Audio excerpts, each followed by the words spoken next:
It is idle to argue that the children should not be tampered within the growth of their character, for the environment is bound to have an imperceptible influence on the character of the child, and it is our duty to provide the right type of surroundings for them to draw out their inner potentialities on right lines.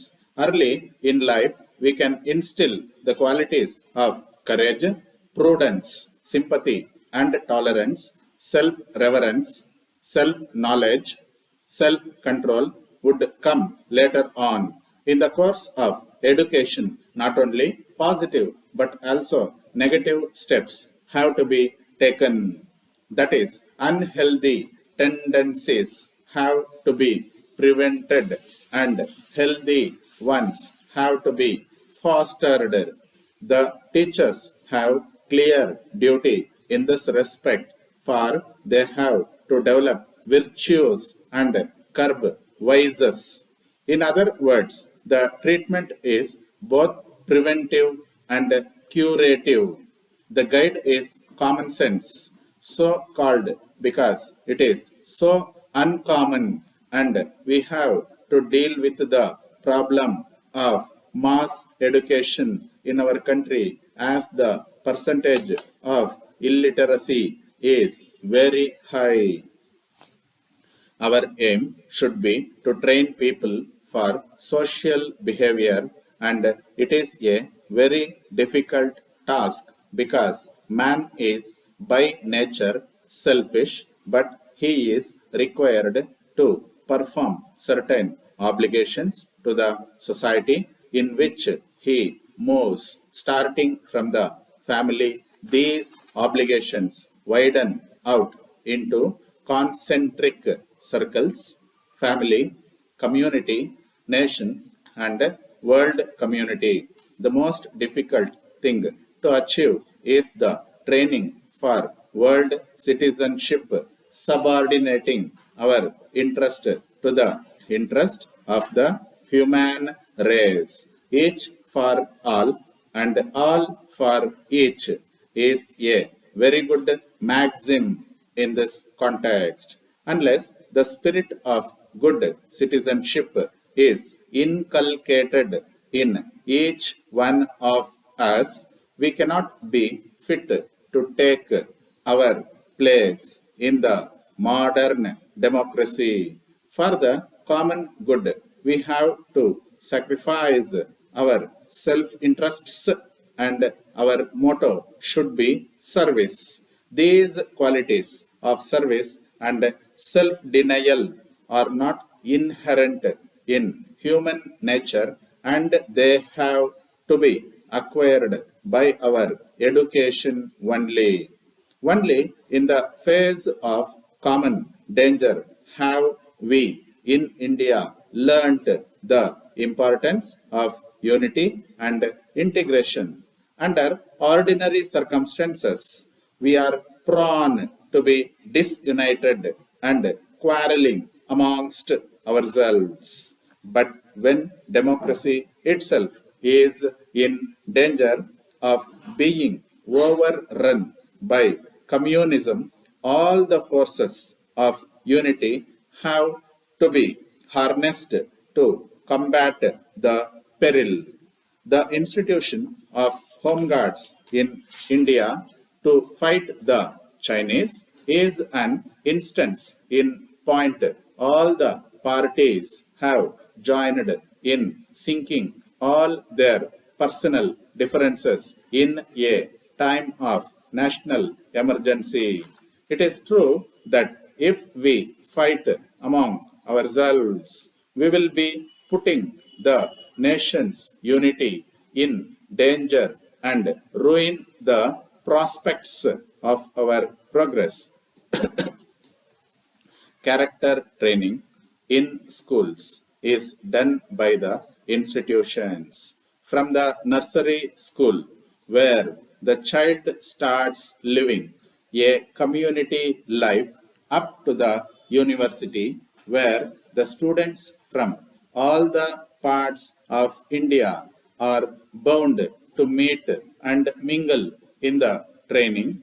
Discipline and character are developed by social contacts. Enforcement of discipline and character building should start from the nursery class itself. It is necessary in all walks of life and particularly to the students at all levels in the educational institutions. But the students should set a high ideal before them and live up to it. Though man earns bread for his daily life, he does not live by bread alone. The aim should be lofty. The objects should be to attain the highest excellence in everything that we do.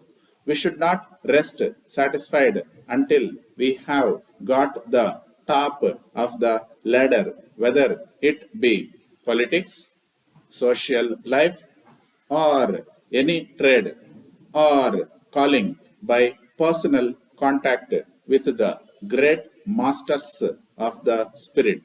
History has proved that a person with good character and strict discipline has attained remarkable positions in life.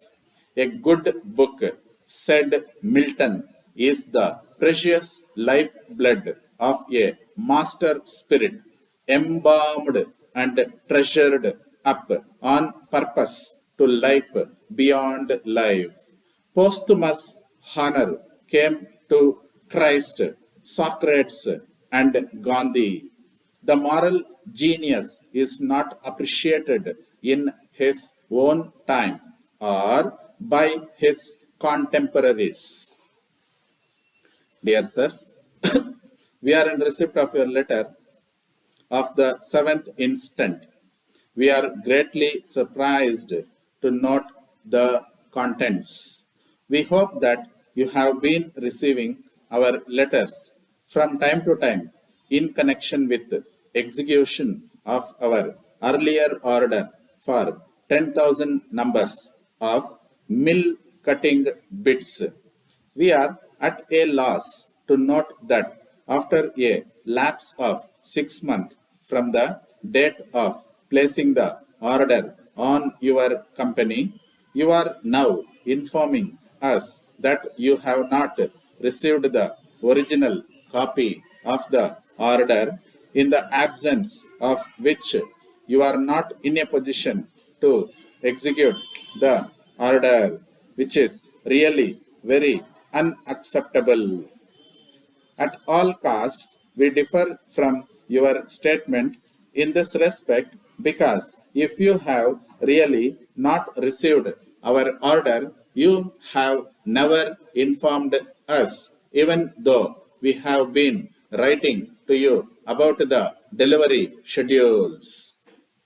Your silence and unwanted business tactics have undoubtedly put us in great inconvenience because we suffered a lot in our production for quite some time. However, keeping the healthy business relations we have been maintaining hitherto, we take a lenient view of your attitude and enclose herewith a copy of the order which you may deem as the original order and put all your best efforts to complete the deliveries as per the schedule given therein. Please make note that if you do not supply the items well according to delivery schedule, we will be constrained to procure the same from some other source at your cost and expense, which we are sure you will not allow to take place. Please acknowledge the receipt of this letter and submit a report early of the latest position for our records.